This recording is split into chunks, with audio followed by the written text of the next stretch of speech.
Todd, thanks so much for being here. Before we get into Children of the Bear, can you tell us a little bit about yourself and some of your previous work?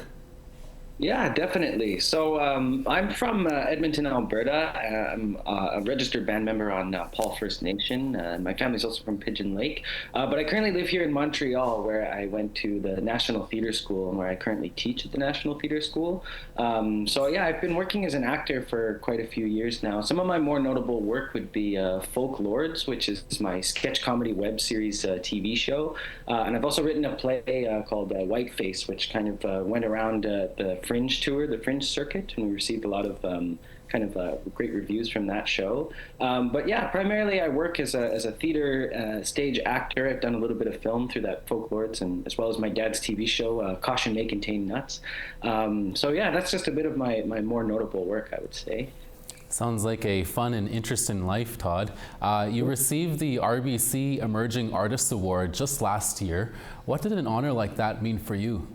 Yeah, that was exciting. I mean, the Governor General Awards. I've never been to that award ceremony before, but it was quite the to-do. We had a lot of Canadian celebrities there, and lots of really good people. We got to meet the Governor General, and yeah, it was kind of exciting to be a part of such a huge national-wide event, and to be acknowledged for a lot of my work in either theater or my work in writing and film. And so yeah, it was definitely exciting.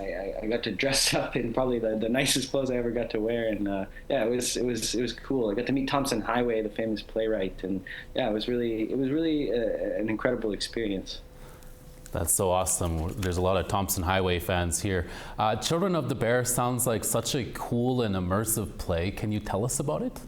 Yeah, absolutely. So I've been working on this play for about 5 years now with a company in Toronto called Outside the March, and it's it's a large-scale immersive play, which means that the audience can kind of experience it in a different way than a typical play. They can sort of choose how the story goes based on which storyline they want to follow, and it follows. It's loosely based on like the autobiographical story of my family growing up in Edmonton. Like we moved around quite a lot, and we've been through a lot of different sort of tumultuous situations. But we've always had this love of fantasy, like video games and the fantasy narrative, like Dungeons and Dragons and things like that. So I kind of wanted to highlight this indigenous connection to fantasy, and how often we grow up with these stories that sound like fantastic, and they're sort of from like more of a colonial medieval mindset. But as we grow into our own ceremony way of life, we start to embrace these very real ways of being warriors and being a part of like a society that comes from a long line of kings, like Ogamawi and stuff, as we say in Cree. So the story sort of shows this evolution to go from this medieval fantasy made-up world into this real world of embracing the warrior society, and being a part of something that feels more real and supported by this legacy here in the country.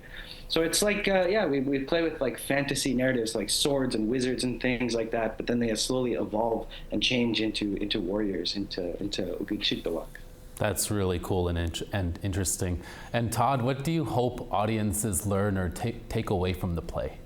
Yeah, I hope that audiences will really examine their relationship to Indigenous storytelling, because I think a lot of Indigenous people and non-Indigenous people in this country, we all have a relationship to the land that we're on, whether we know it or not.